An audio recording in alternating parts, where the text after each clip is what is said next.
कार्तिक महामहत्तम 28वां अध्याय। हरे कृष्णा, राधे राधे। कल कार्तिक महात्म के 27वें अध्याय में हमने किस देव की कितनी परिक्रमा करें और परिक्रमा करने का फल क्या होता है इस विषय में जाना था। आज इस अध्याय में हम भीष्म पंचक व्रत के विषय में जानेंगे। शुरू करते हैं। पढ़े सुने जो प्रेम से वह हो जाए शुद्ध स्वरूप। यह 28वां अध्याय कार्तिक कथा अनु। राजा पृथु पूछते हैं, हे नारद जी, भगवान का अत्यंत प्रिय भीष्म पंचक व्रत कैसे प्रसिद्ध हुआ? तब नारद जी बोले, हे राजा पृथु, यह व्रत आदि काल से है, परंतु बीच में लुप्त हो गया था। फिर यह कैसे प्रसिद्ध हुआ, सो कथा हम तुमसे कहते हैं, सुनो। श्री कृष्ण जी ने भीष्म जी से इस व्रत का वृतांत कहा। तब सर्वप्रथम भीष्म जी ने इस व्रत को किया। इसी कारण यह व्रत भीष्म पंचक के नाम से प्रसिद्ध हुआ। हे राजन, भगवान श्री कृष्ण जब पांडवों की ओर से दूत बनकर कौरवों को समझाने गए तो सबसे पहले वे विदुर जी के पास पहुंचे। विदुर जी ने उनका अत्यंत आदर सत्कार किया। फिर श्री कृष्ण जी भीष्म जी के पास गए। भीष्म जी ने कहा, वहां जाकर कुशल क्षेम पूछने के बाद श्री कृष्ण ने अपने आने का संपूर्ण वृतांत भीष्म जी को बताया। तब भीष्म जी कहने लगे, हे भगवान, त्रिलोकीनाथ होते हुए आप पांडवों की ओर से दूत बनकर क्यों आए हैं? आपको पांडवों के साथ इतना प्रेम क्यों है? तीनों लोग आपके वश में हैं। तब पांडवों के पास ऐसा क्या वशीकरण मंत्र है, अथवा उन्होंने ऐसा कौन सा व्रत, तप अथवा यज्ञ किया है जिसके कारण आप उनके वश में हो गए? तब श्री कृष्ण जी हंसकर बोले, हे गंगा पुत्र, यद्यपि यह अत्यंत गुप्त वार्ता है, फिर भी मैं तुमसे कहता हूँ, उन्होंने ऐसा व्रत किया है जो मुझे अत्यंत प्रिय है, इसलिए मैं उनके वशीभूत हूँ। अब मैं उसका वृतांत तुमसे कहता हूँ, ध्यान पूर्वक सुनो। पूर्व काल में उज्जैन नगरी में 5 ब्राह्मण निवास करते थे, जिनके नाम कवि, शुचि, दृढ़, दंत और हंस थे। पांचों ही वेदों को जानने वाले, रूपवान, युवावस्था को प्राप्त, गंधर्व विद्या में अति प्रवीण थे। वे अनेक देशों में घूमते फिरते तथा अपनी गान विद्या का प्रदर्शन करके खूब धन प्राप्त किया करते थे। एक समय वह मथुरापुरी में सुवीर नाम के राजा के पास आए। संगीत कला में निपुण होने के कारण उन्होंने राज्यसभा में जाने की इच्छा प्रकट की। वह 4 दिन उपवास करते रहे और अत्यंत पवित्र श्री यमुना जी में स्नान करते रहे। फिर उन्होंने किसी से राजा का संपूर्ण वृतांत सुना। उसने बताया कि राजा की कादम्बरी नाम की एक पत्नी है।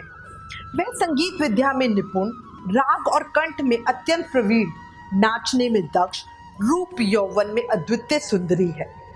वह प्रतिदिन एकांत में राजा के सामने नृत्य करती है तथा गाना गाती है। ऐसा सुनकर वे सभी ऐसे स्थान पर जाके खड़े हो गए जहाँ से नृत्य दिखाई दे तथा ताल के शब्द सुनाई पड़े। फिर राजा के पास आने जाने वालों के समीप जाकर कहने लगे, बड़े ही दुख की बात है कि राजा के पास नृत्य कला का जानने वाला कोई नहीं है। वीणा में 2 तार ढीले हैं, तार बराबर नहीं है, बाजे में नृत्य शुद्ध नहीं है। इस प्रकार की बातें वे प्रत्येक से कहते रहे। तब तक किसी ने यह बात राजा से जाकर कह दी।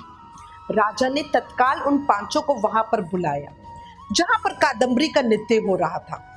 वहां पहुंचकर उन्होंने राजा को आशीर्वाद दिया और बैठ गए। कादम्बरी ने उनको संगीत विद्या में अति निपुण समझकर विशेष नृत्य किया। जब उसने चक्र में ताल दिया तो उन ब्राह्मणों ने उसको रोक दिया। उन्होंने चक्र छोड़कर योग्य ताल दिया, मगर चक्र खंडित नहीं किया। इस पर कादम्बरी उनके रूप और गुण देखकर उन पर मोहित हो गई। उसने रात्रि को चोरी छुपे ब्राह्मणों के पास अपनी एक सखी के हाथ ये संदेश भेजा कि तुम 5 में से एक प्रतिदिन नगरी से दूर उत्तरी कोण में यमुना तट के समीप जन शून्य लताओं से ढका हुआ अनंत नामक तीर्थ है। वहां पर मेरे पास आकर अपनी अपनी विद्या तथा गुण का प्रदर्शन करें। मैं भी वीणा तथा राग की अपनी कुशलता दिखाऊंगी। भगवान कहते हैं, हे भीष्म जी, एक ब्रह्मचारी जो मेरा भक्त था, दुष्संगति के भय से गांव से अति दूर वहां उसी स्थान पर रहा करता था। उन दिनों वह भीष्म पंचक व्रत करता हुआ देवालय में मेरा पूजन करता था। कार्तिक शुक्ल एकादशी के दिन उन ब्राह्मणों में से कवि नाम का ब्राह्मण वहां पर आया। कादम्बरी भी मुनि के उस स्थान पर पहुंच गई। वहां मुनि ने जिस प्रकार पूजा की, उस कवि नामक ब्राह्मण ने भी उसी प्रकार भगवान का पूजन किया। उसके बाद वीणा लेकर गान करने लगा। उस मुनि ने क्योंकि अपना मन जीता हुआ था, इस कारण उसने गान सुनकर भी क्रोध नहीं किया। सारी रात कादम्बरी और कवि गायन व नृत्य करते रहे। मुनि को गोबर का आचमन करते देख कवि ने भी वैसे ही किया। प्रातःकाल होते ही कादम्बरी राजमहल में पहुंच गई।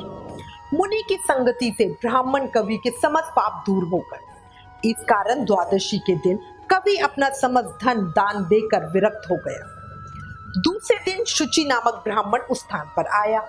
उसने भी कादम्बरी के साथ रात्रि भर नित्य गायन किया और मुनि की भांति हमारा पूजन करके गौमूत्र का आचमन किया। फिर प्रातःकाल होते ही वह भी अपना धन आदि दान करके विरक्त हो गया।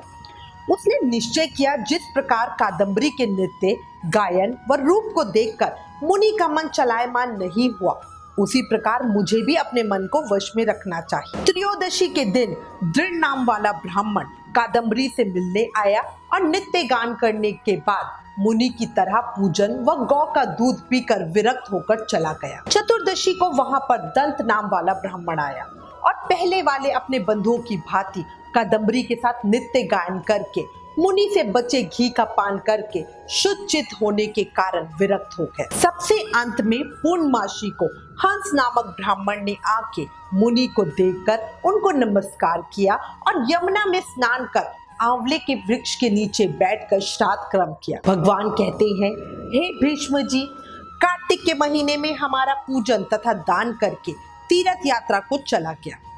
उधर राजा ने मंदिर में कादम्बरी के जाने का समाचार सुनकर उसे महल में बंद कर दिया, जिससे वह मंदिर ना जा सके। कार्तिक मास में हमारे सामने नृत्य गायन करने के कारण वही कादम्बरी दूसरे जन्म में द्रौपदी हुई तथा हंस नाम वाला वह ब्राह्मण आंवले के वृक्ष के नीचे श्राद्ध आदि करने से युधिष्ठिर हुआ।